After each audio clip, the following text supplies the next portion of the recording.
성령의 증거하심 로마서 8장 16절. 성령이 친히 우리의 영과 더불어 우리가 하나님의 자녀인 것을 증언하시나니, 우리는 하나님께 나아갈 때 흥정하려는 마음을 가지려는 위험성이 있습니다. 우리는 하나님께서 우리에게 시키시는 일을 수행하기 전에 증거를 원합니다. 왜 하나님은 자신을 보여주지 않으실까? 주님은 그렇게 하실 수 없습니다. 그 이유는 당신이 완전히 주께 내려놓지 않는 한 당신 자신이 주님의 증거를 방해하기 때문입니다. 그러나 당신이 다 내려놓으면 하나님은 자기를 증거하십니다. 주님은 당장이라도 당신 안에 있는 그분의 속성을 증거하십니다. 만일 당신이 실체가 아닌 다른 증거를 가지고 있다면 감상적 감정에 빠지게 될 것입니다. 그러나 당신이 구속의 근거에 당신을 내려놓고 주제넘게 따지지 않는 즉시 하나님께서는 증거를 주십니다. 당신이 논리와 주장을 내려놓자마자 하나님께서는 주께서 이루신 일들을 증거하십니다. 그때 우리는 주님을 기다리시게 했던 우리 자신의 무례함에 놀라게 됩니다. 하나님께서 당신을 죄로부터 구원하실 수 있는지 알고 싶으면 주께서 구원하시도록 맡기든지, 아니면 주께서는 나를 구원할 수 없다고 말하십시오. 이 사람 저 사람의 말을 인용하지 말고 마태복음 11장 28절을 시도해 보십시오. 내게로 오라. 수고하고 무거운 짐을 지고 있다면 주께로 오십시오. 만일 당신이 약하다는 사실을 안다면 기도하십시오. 성령은 주님의 구속을 증거하십니다. 성령은 다른 것 어떤 것도 증거하지 않으십니다. 그는 우리의 논리를 증거해 줄 수 없습니다. 그런데도 자연스러운 상식적 결정을 내린 후에 성령의 증거라고 오해하는 경향이 있습니다. 그러나 성령은 자신의 속성 및 구속의 사역을 증거하실 뿐 절대로 우리의 이성을 증거해 주지 않으십니다. 만일 성령으로 우리의 이성을 증거하게 하려고 시도할 경우 당연히 어둠과 혼돈 가운데 빠지게 됩니다. 이런 모든 어리석음을 내버리고 주님을 신뢰하십시오. 주께서 성령의 증거를 주실 것입니다.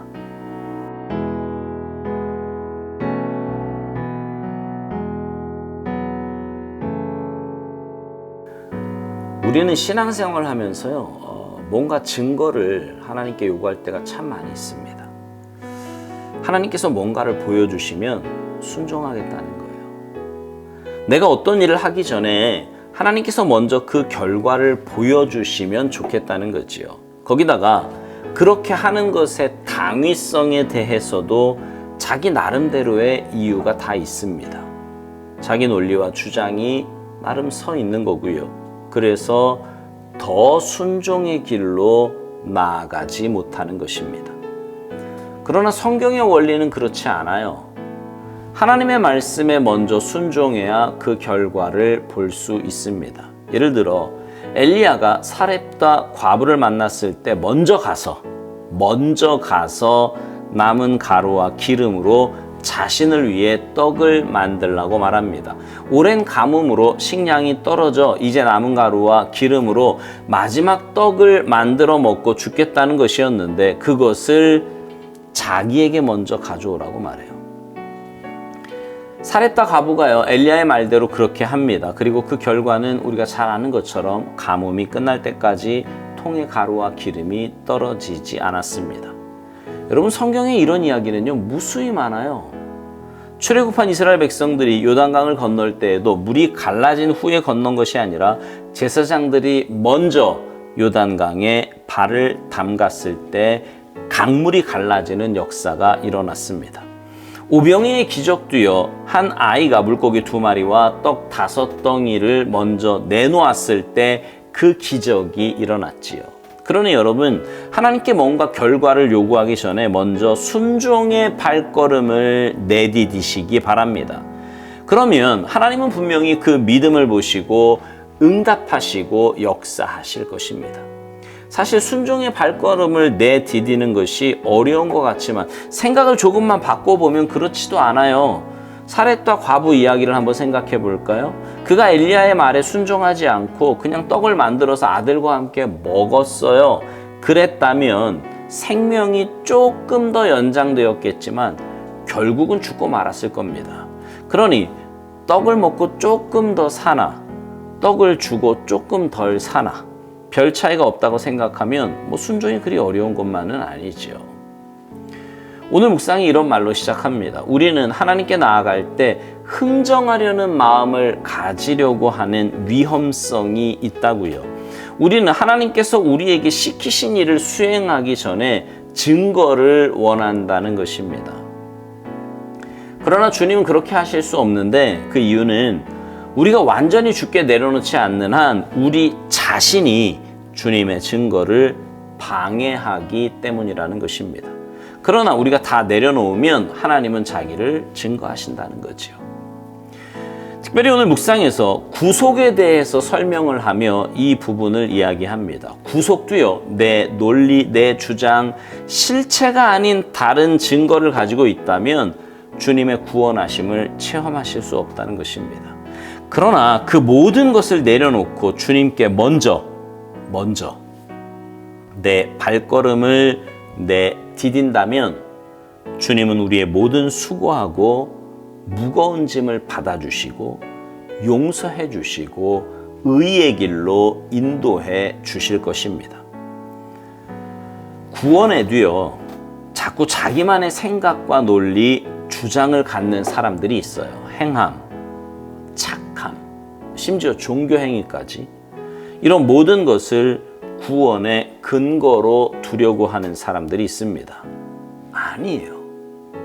구원은 전적인 주님의 은혜의 역사입니다. 우리는 믿음으로 그것을 받아들이기만 하면 됩니다. 주님이 이미 이루어 놓으신 구원의 역사에 믿음으로 순종의 발걸음을 내디디면 되는 것입니다. 그러면 이 땅에서부터 구원받은 자로서의 삶을 살아갈 수 있습니다. 그 은혜를 누리며 살 수 있는 것입니다. 우리 안에는 성령님이 내주에 계십니다. 그리고 그 성령님은 주님의 구속을 증거하신다고 오늘 묵상에서 말해요. 성령님은 다른 그 어떤 것도 증거하지 않으신다는 거지요. 그렇습니다. 성령님의 가장 중요한 사역은 주님의 구속을 증거하시는 것입니다. 우리는 그 성령님의 증거하심을 믿고 주님만 신뢰하면 됩니다. 성령님은 우리의 논리를 증거해 줄 수 없는데 그런데도 자연스러운 상식적 결정을 내린 후에 성령의 증거라고 오해하는 경향이 있다고 오늘 묵상은 말합니다. 그러나 성령님은 자신의 속성 및 구속의 사역을 증거하실 뿐 절대로 우리의 이성을 증거해 주지 않으신다는 것입니다. 여러분, 오늘 본문에 있는 말씀처럼 성령님은요, 우리가 하나님의 자녀인 것을 증언하세요. 우리는 그 사실을 믿음으로 받아들이면 됩니다. 그리고 구원받은 하나님의 자녀답게 삶에서 믿음에 순종을 하며 살아가면 됩니다. 그러면 내 삶에 역사하시는 하나님을 체험하게 될 거고요. 오늘 묵상에 나온 표현대로 주께서 성령의 증거를 주실 것입니다. 바라기는 여러분 모두가 주님의 말씀을 믿음으로 받아들이시고 믿음으로 순종하셔서 하나님의 은혜와 역사를 맛보고 누리며 살아가는 아름답고 복된 삶이 되시기를 주님의 이름으로 축복합니다. 아멘.